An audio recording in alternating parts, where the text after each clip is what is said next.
this entire video is me making myself uncomfortable.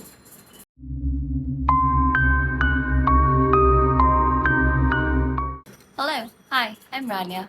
I am new to BookTube. Welcome to this video. As you can guess that putting yourself out there, making a YouTube video, is quite nerve-wracking on its own.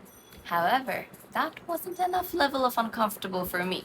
I had to step it up a notch, and that's why I decided that for the very first video, uh, no, for the very first couple of videos, I am going to challenge myself to read outside of my comfort zone, and I will be reading horror, not for a day, not for a week, but for an entire month. Being a horror amateur, I had to look up what are the crowd favorite books because I wanted to read things that have a positive review. And it was like going down a rabbit hole because horror has so many different subgenres and each has its own list of recommendations. So I did what any normal people would have done in my position, which is to give almost everything a try. If you're interested to know more about what books I've chosen and why, you can watch my TBR video that I'll link in the description down below. I've done so much research on this topic that I got quite hyped up, and I wanted to start earlier this week, but I've been bracing myself to start on October 1st so that we can have a month long of horror books. And that starts tonight. I cannot wait until midnight when we pick up our very first book.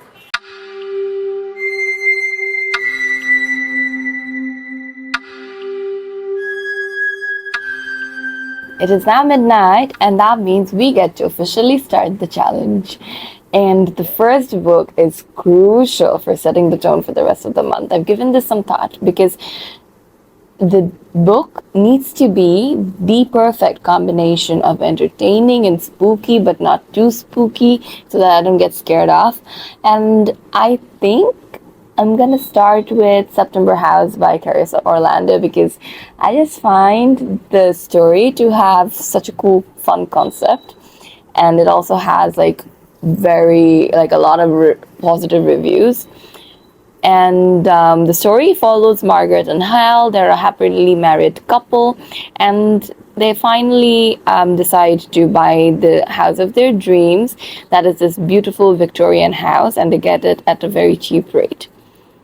Obviously, because it is cheap, there is a catch, and the catch is that the house is haunted. The ghosts of the previous inhabitants are also living there. Every September, strange things happen in this house. The walls of the house bleed, the ghosts get more and more agitated, and everyone is terrified of what is living in the basement.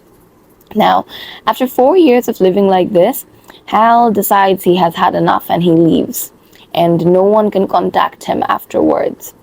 So their daughter, Catherine, who is currently studying at the university, gets really worried and comes home for the very first time in September.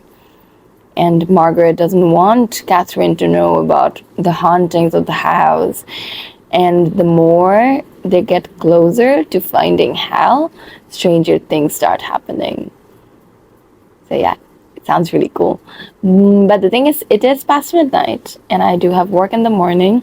So I'll do a little reading and then off to bed. It's day 1 of the challenge. I've been reading for the last couple of hours non-stop, and my eyes desperately need a break, so I wanted to utilize this time to update you on my progress. I'm about 1/3 of the way into the September House, and I am enjoying it so much. I've met the ghost, we've had some descriptions about the things that are happening in the house, but none of it is scary. They're like little nudges in the direction of horror, but they aren't outright scary. However, the reviews did mention that the story gets scarier as we progress. So let's see how that goes.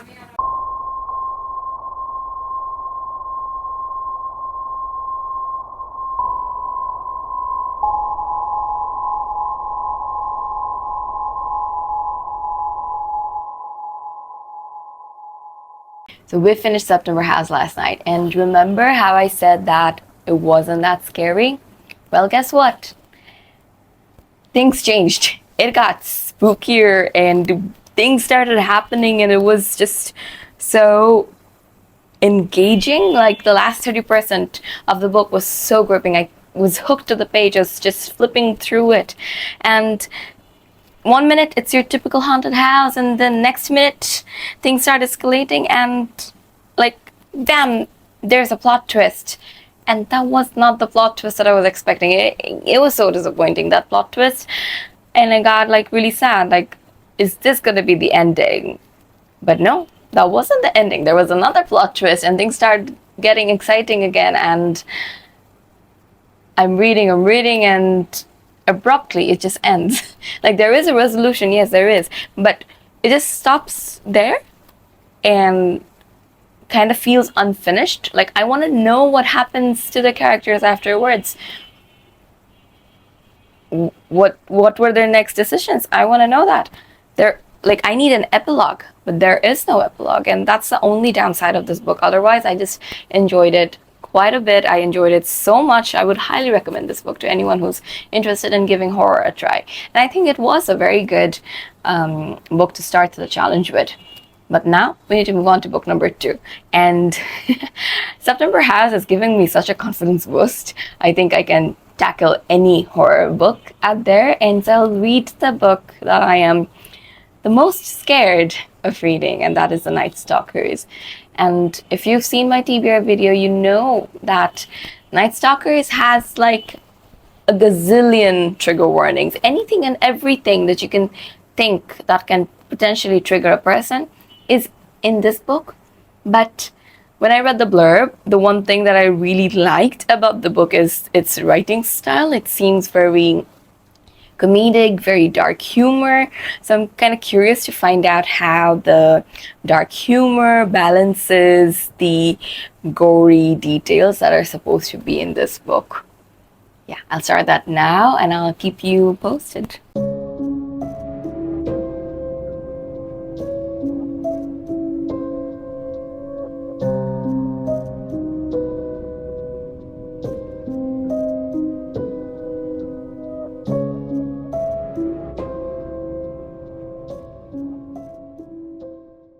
I've been reading The Night Stalkers for a couple hours now, so I thought I'd update you on my progress so far.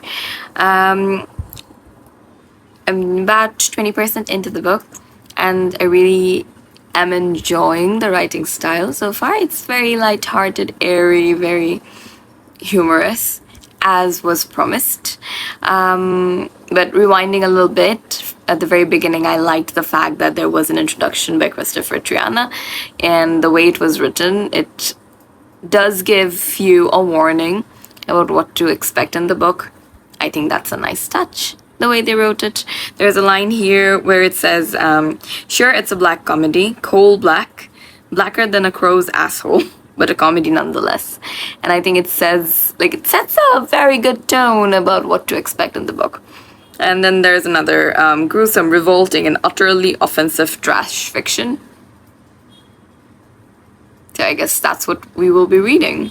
And I'm up to about 47 pages in, more or less, and it's pretty much what was promised. It's comical, gruesome, not as revolting as of yet, but I am enjoying the writing style so far, not necessarily the details.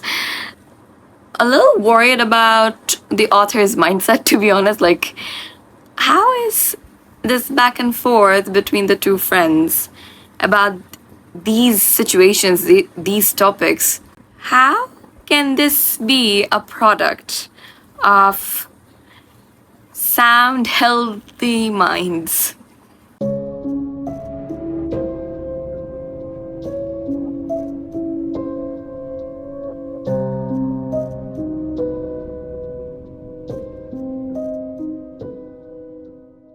I've finished about 40% of The Night Stalkers at this point, and I just came across one of the trigger warnings.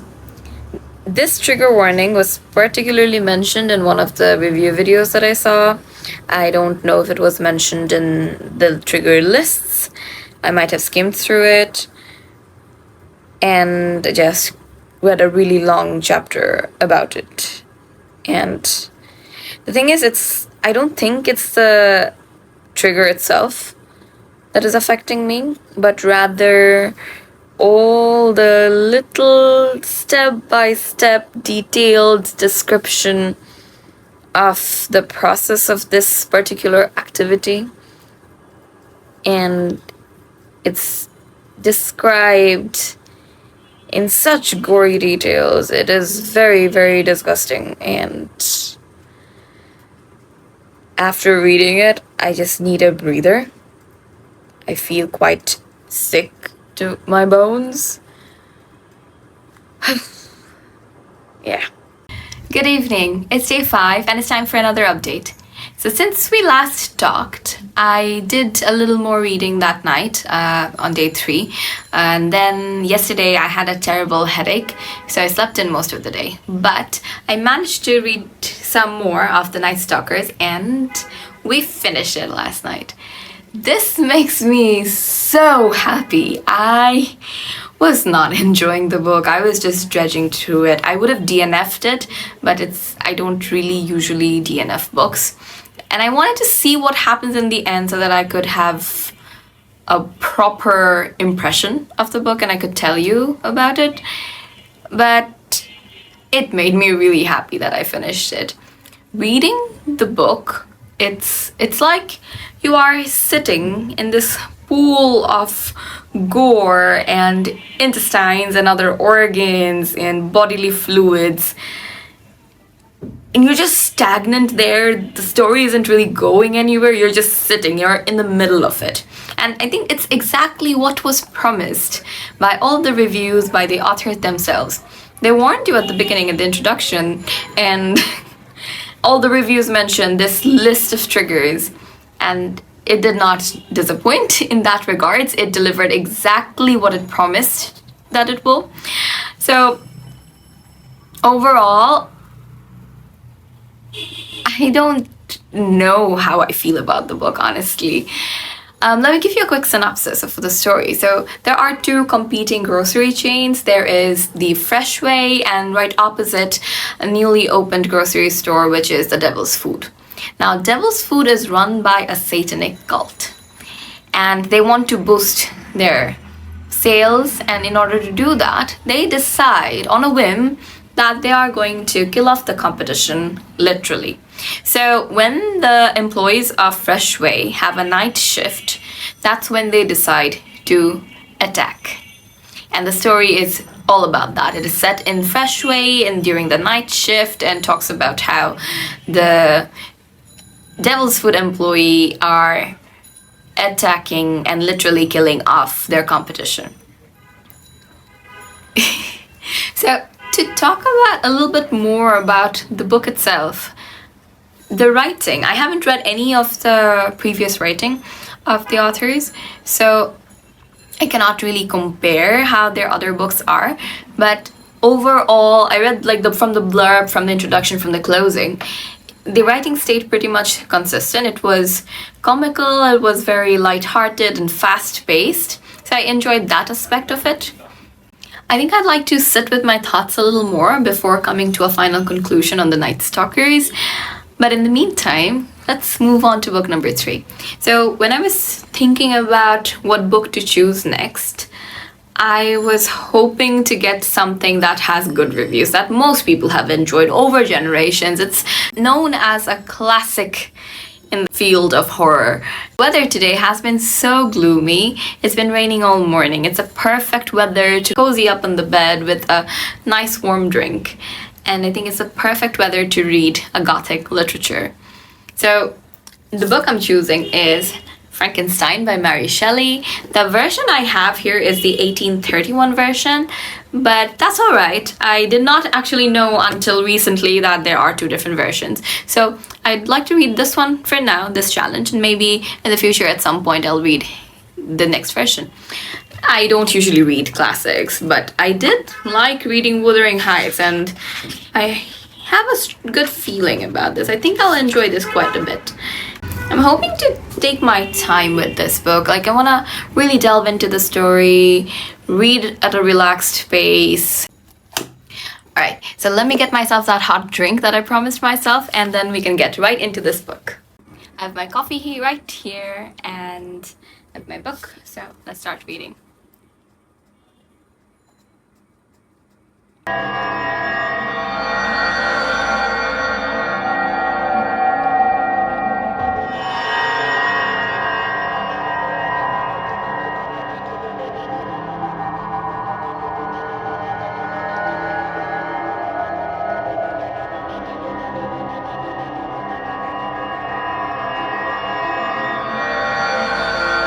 My brain is not braining anymore, but I do want to read at least one more chapter before I fall asleep. Because my brain is not processing information by itself, I'm gonna reinforce the input, and I'm thinking of listening to the audiobook on LibriVox. I found the 1831 edition that is read by Thomas A. Copeland, I think. So I'm gonna give that a try, and hopefully the words will enter my brain and will comprehend into meaning. It's been a busy day. I haven't got any reading done today, and it's already 9 p.m., but we're gonna change that now.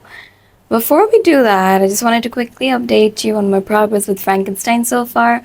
So currently I'm at that place where we're done with the letters, and we are just starting Victor's account of how and why he started this mission of creating this creature. And so far, I am loving this book. The writing is just so beautiful. The descriptions of the scenery, the emotions, everything. It's just almost poetic. And this is not what I would normally expect from a Gothic literature. So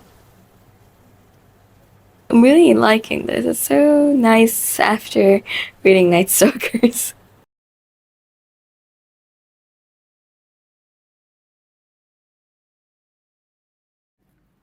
There are a couple quotes that I've marked that I wanted to share with you.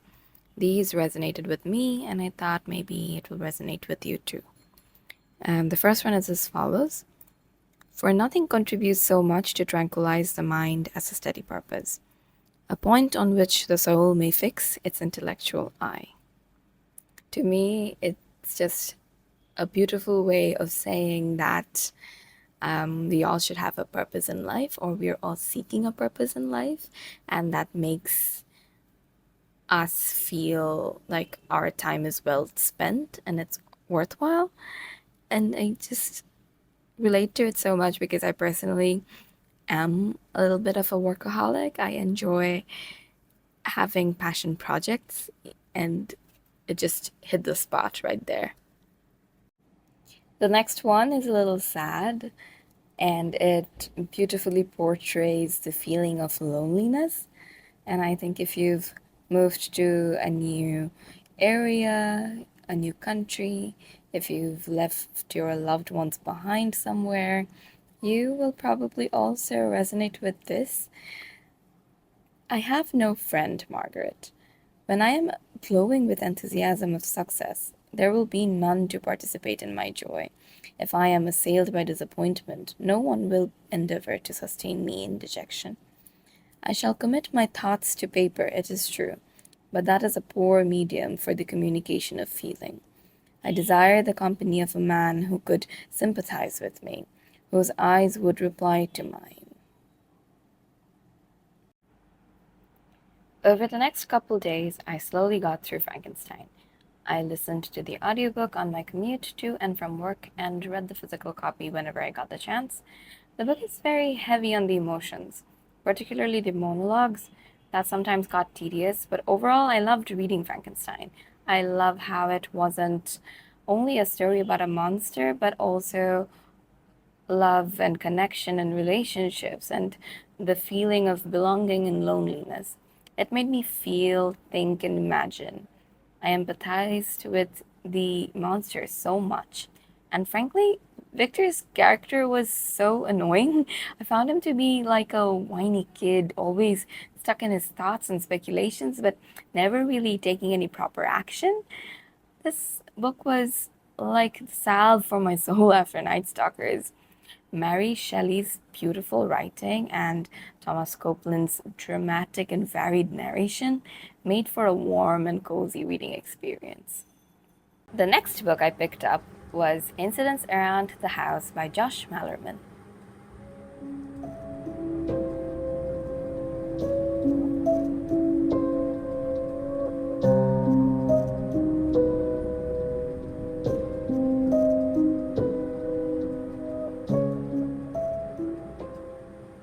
So the other mommy is coming out of the closet, and it's just one of those themes that I've always seen in the movies.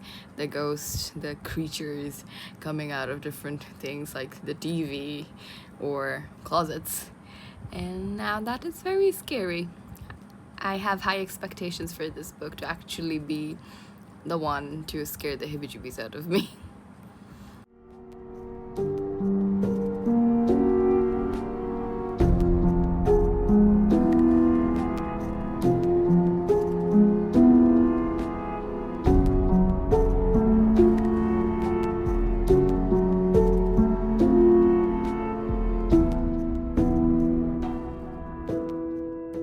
Today was a good reading day. I spent the entire day reading Incidents Around the House. I actually started this last night after I finished Frankenstein, so I was up a couple hours. I read up to maybe 20 to 30%. I'm nearly done with it today. I'm at 90% right now. The story is from the perspective of 7-year-old Bella, who lives in this house with her mother, her father, and the other mommy. The other mommy lives in her closet, comes out at night, and she always asks her one question: if she can go into Bella's heart. And Bella, not really understanding what the question means, but still knowing that there's something wrong about it, she always says no. However, the other mommy is getting very impatient and she's getting angry and things start happening. Now, this story is very creepy. Even the first chapter itself sets the tone for it, and it's very, very, very creepy. Last night when I was reading it, I felt like someone might be there in my closet. I had my the air conditioner's light on, which acted like a night light, and it did give me a lot of palpitations. It haunted me through the night while I was going to sleep. But today morning it was bright and sunny, so it wasn't as scary when I was reading it, but it's still very fast paced and I really enjoyed it so far. It, like, the plot, whatever is happening, everything's very interesting and it keeps you hooked.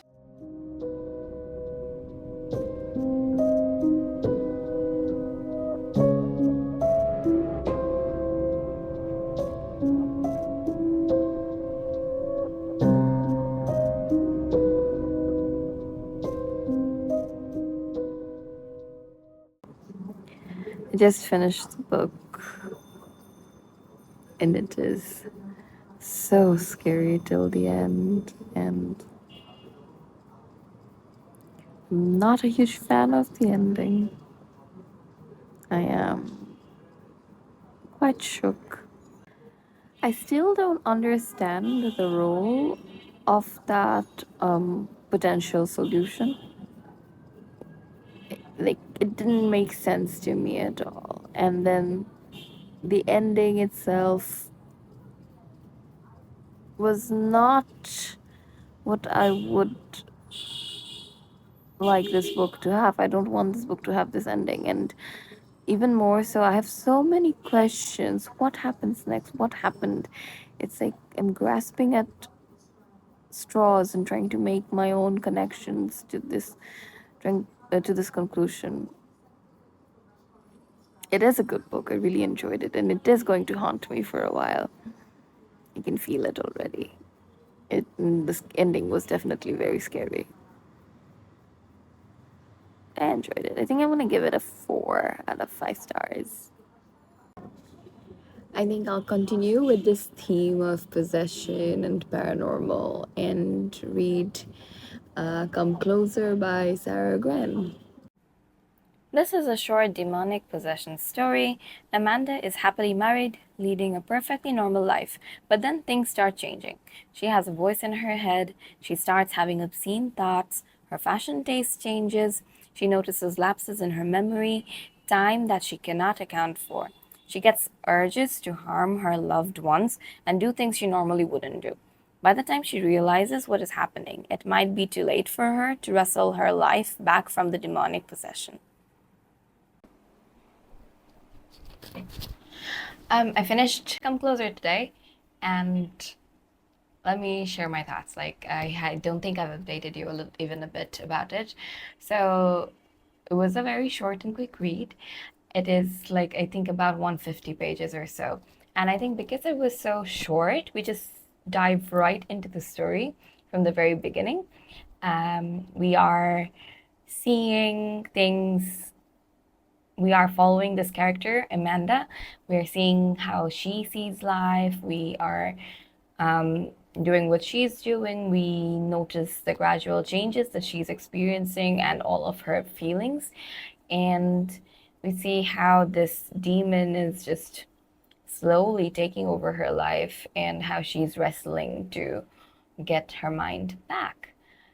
So it was a good read overall. I enjoyed it. It is, if you're looking for something that is like short and a quick demonic possession story, I think this is a very good book to start with. And that's the first 15 days. We're done with the first 2 weeks of this challenge.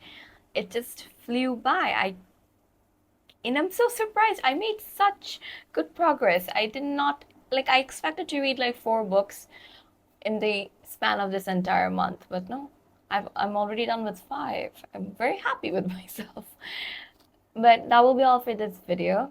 The next 15 days will be covered in the upcoming vlog, so stay tuned for that. And if you've read any of these books, please let me know your thoughts on it. Maybe we can have a little chat about the books in the comment section down below. I look forward to that, and I will see you soon. Bye.